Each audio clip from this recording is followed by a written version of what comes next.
Cricket అనే పదం వెనుక ఉన్న మ్యాజిక్ ఏంటో కానీ అది ఎప్పుడు ఎక్కడ ఎలా మలుపు తిరుగుతుందో ఎవరూ ఊహించలేరు. నిన్నటి వరకు బ్యాటింగ్ ప్యారడైజ్ లాంటి పిచ్లను తయారు చేసి కేవలం బౌండరీల మోతతో క్రికెట్ అంటేనే కాస్త విరక్తి చెందేలా చేసిన ఐపీఎల్ పిచ్ క్యూరేటర్లు బీసీసీఐ ఒక్కసారిగా మనసు మార్చుకున్నట్లున్నారు. ఆదివారం రోజు బౌలర్లకు, బ్యాటర్లకు సమానంగా సహకరించే పిచ్లను సిద్ధం చేశారు.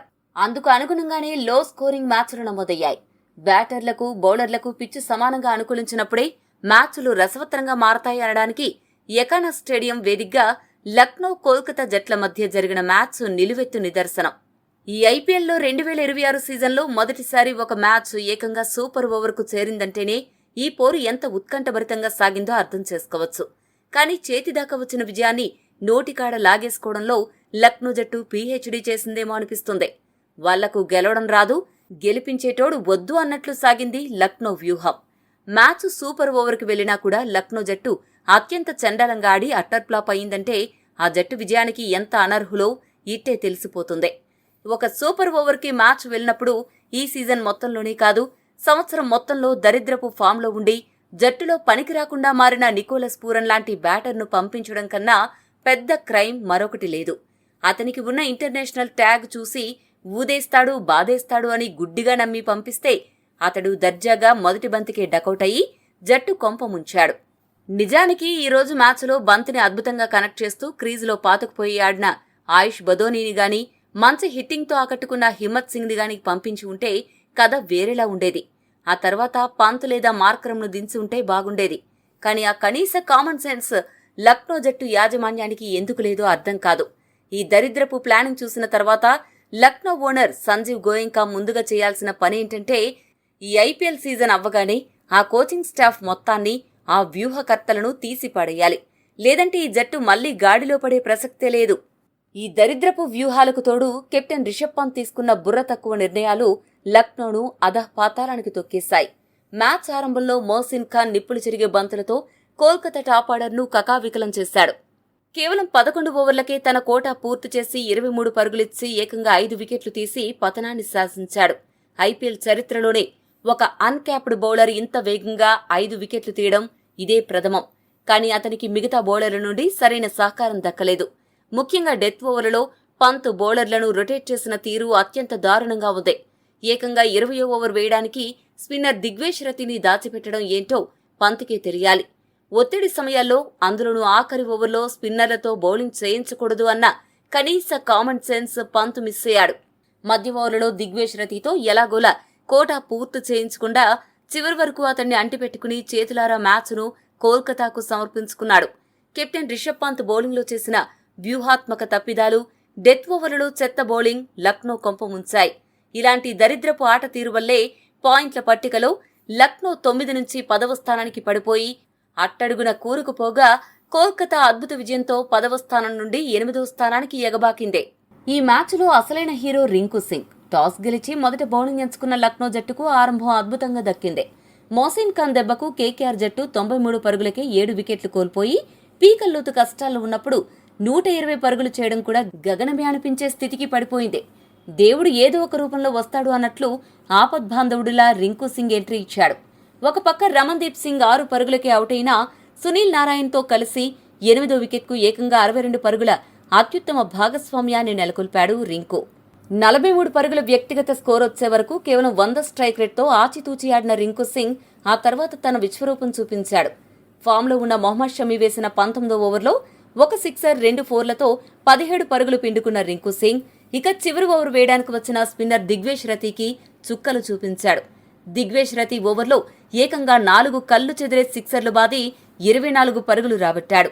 మొత్తంగా 51 బంతుల్లో 5 సిక్సర్లు, 7 ఫోర్లతో 162 స్ట్రైక్ రేట్తో అజేయంగా 83 పరుగులు చేశాడు. 6 లేదా అంతకంటే దిగువ స్థానంలో బ్యాటింగ్కొచ్చి రస్సెల్ తర్వాత అత్యధిక పరుగులు చేసిన కోల్కతా బ్యాటర్గా, అలాగే మొదటి ఇన్నింగ్స్లో తన తొలి హాఫ్ సెంచరీని నమోదు చేసి అరుదైన రికార్డులు సృష్టించాడు. ఆఖరి 10 ఓవర్లలో కోల్కతా 91 పరుగులు సాధించిందంటే దానికి కారణం రింకు సింగే. ముఖ్యంగా 19, 20వ ఓవర్లో రింకు స్ట్రైక్ రేట్ 230కి పైగా ఉందంటే డెత్ ఓవర్లో అతడి విధ్వంసం ఏ రేంజ్లో ఉంటుందో అర్థం చేసుకోవచ్చు. అలా ఒంటి చేత్తో మ్యాచ్ గమనాన్ని మార్చేసి కోల్కతాకు 155 పరుగుల గౌరవప్రదమైన స్కోరును అందించాడు. అంతేకాకుండా ఈ మ్యాచ్లో మార్కరం ఇచ్చిన ఒక సెన్సేషనల్ క్యాచ్తో పాటు మొత్తంగా 4 క్యాచ్లు పట్టి సూపర్ ఓవర్లో ఒక 4 బాది అద్భుతమైన బ్యాటింగ్తో దగ్గరుండి కేకేఆర్ను గెలిపించాడు. సూపర్ ఓవర్లో సునీల్ నరైన్ గురించి ప్రత్యేకంగా చెప్పాలి. తన స్పిన్ మాయాజాలంతో వేసిన 3 బంతుల్లో 2 వికెట్లు పడగొట్టి లక్నో గెలుపు ఆశలకు పూర్తిగా సమాధి కట్టేసి తాను ఎందుకు స్పెషల్ అనే విషయాన్ని మరొక్కసారి నిరూపించాడు. కేకేఆర్ బ్యాటింగ్ సమయంలో ప్రిన్స్ యాదవ్ బౌలింగ్లో 9 పరుగుల వద్ద యాంక్రిష్ రఘువంశీ అనూహ్యంగా ఫీల్డ్ను అబ్స్ట్రక్ట్ చేశాడనే కారణంతో థర్డ్ అంపైర్ తప్పుడు నిర్ణయానికి బలైపోయాడు. సాధారణంగా రైట్ హ్యాండ్ బ్యాటర్లు క్రీజులోకి తిరిగి వచ్చేటప్పుడు బై డిఫాల్ట్గా ఒకే డైరెక్షన్లో టర్న్ తీసుకుంటారు. కానీ కావాలని బంతిని అడ్డుకున్నాడు అన్న ఉద్దేశంతో థర్డ్ అంపైర్ నిష్పక్షపాతంగా ఆలోచించకుండా అవుట్గా ప్రకటించడం కాస్త దురదృష్టకరం. ఇక 156 పరుగుల లక్ష్యంతో బరిలోకి దిగిన లక్నో జట్టుకు ఆరంభంలోనే భారీ ఎదురుదెబ్బ తగిలింది. ఓపెనర్ మిచెల్ మార్ష్ భారీ షాట్కు యత్నించి రోమన్ పావెల్ పట్టిన ఒక అద్భుతమైన క్యాచ్కు కేవలం 2 పరుగులకే వైభవ్ అరోరా బౌలింగ్లో వెనుదిరిగాడు. పిచ్ బౌలర్లకు అనుకూలిస్తుండడం, సునీల్ నారాయణ్, వరుణ్ చక్రవర్తి లాంటి మిస్టరీ స్పిన్నర్లు కట్టుదిట్టంగా బౌలింగ్ చేయడంతో పవర్ ప్లే ముగిసే సమయానికి లక్నో వికెట్ నష్టపోయి 37 పరుగులు మాత్రమే చేయగలిగింది. రిషబ్ పంత్, టైడన్ మార్కరం ఇద్దరూ కలిసి 55 బంతుల్లో 57 పరుగుల భాగస్వామ్యం నెలకొల్పినా పరుగులు తీయడానికి నానా తంటాలు పడ్డారు. ఇద్దరు గేరు మారుద్దాం అనుకునేలోపు మార్కరం ఇచ్చిన భారీ షాట్ను బౌండరీ లైన్ వద్ద అత్యంత అద్భుతమైన ఫుట్ వర్క్తో, అద్భుతమైన బ్యాలెన్స్తో మన హీరో రింకు సింగ్ క్యాచ్ పట్టడంతో లక్నో పతనం మొదలైంది. అసలు రింకు లాంటి ఫీల్డర్ గ్రౌండ్లో ఉంటే ఎటు కొట్టినా బంతి వాడి చేతికి వెళ్తుందేమో అన్నట్లు ఆ క్యాచ్ పట్టాడు.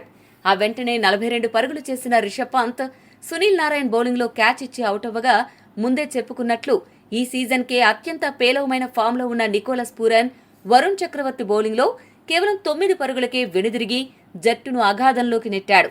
అసలు మొదటి 3 మ్యాచ్ల్లో వికెట్లే తీయని వరుణ్ చక్రవర్తి చివరి 3 మ్యాచ్ల్లో 7 వికెట్లు తీసి తన ఫామ్ను చాటుకున్నాడు. హిట్టర్గా పేరున్న ముకుల్ చౌదరి కూడా ఒక పరుక్కే అనుకూల్ రాయ్కి చిక్కడంతో లక్నో ఆశలు పూర్తిగా ఆవిరైపోయాయి అనుకున్నారు అందరూ. కానీ క్రికెట్లో మ్యాజిక్ ఎప్పుడు ముగిసిపోదు. టాప్ ఆర్డర్ కుప్పకూలినా, మిడిల్ ఆర్డర్ విఫలమైనా లోయర్ ఆర్డర్లో వచ్చిన జార్జ్ లిండే 4 బంతుల్లో 8, హిమత్ సింగ్ 10 బంతుల్లో 19 పరుగులు చేసి అనూహ్యంగా మ్యాచ్ను బతికించారు. ఇక చివరి ఓవర్లో విజయానికి 17 పరుగులు కావాల్సిన దశలో కోల్కతా బౌలర్ కార్తిక్ త్యాగి లక్నోకు దగ్గరుండి మరీ సూపర్ ఓవర్ ఛాన్స్ ఇచ్చాడు. ఆ ఓవర్లో 2 దరిద్రపు నోబాల్స్ వేసి తీవ్రంగా నిరాశపరిచాడు. హిమత్ సింగ్ అవుట్ అయినప్పటికీ అతి కష్టం మీద చివరి బంతికి మొహమ్మద్ షమీ ఒక అద్భుతమైన సిక్సర్ బాది మ్యాచ్ను టై చేశాడు. అలా అనూహ్యంగా లక్నో ఆటగాళ్లు పోరాడి మ్యాచ్ను సూపర్ ఓవర్కు తీసుకొచ్చారు. కానీ చెత్త ప్లానింగ్తో మ్యాచ్ను చేజార్చుకున్నారు. The most worst batting award ఖచ్చితంగా లక్నోకి ఇవ్వాలి. సింగిల్ పర్ఫార్మెన్స్తో మ్యాచ్ గమనాన్ని ఎలా మార్చొచ్చో రింకు నిరూపిస్తే, కనీస కామన్ సెన్స్ లేకుండా కెప్టెన్సీ, మేనేజ్మెంట్ తప్పులతో గెలిచే మ్యాచ్ను ఎలా చేజార్చుకోవచ్చో లక్నో జట్టు నిరూపించింది. ఒక్క ముక్కలో చెప్పాలంటే రింకు సింగ్ దెబ్బకి లక్నోకు మామూలు గుణపం దిగలేదు. దిమ్మ తిరిగి మైండ్ బ్లాక్ అయిందని చెప్పాలి.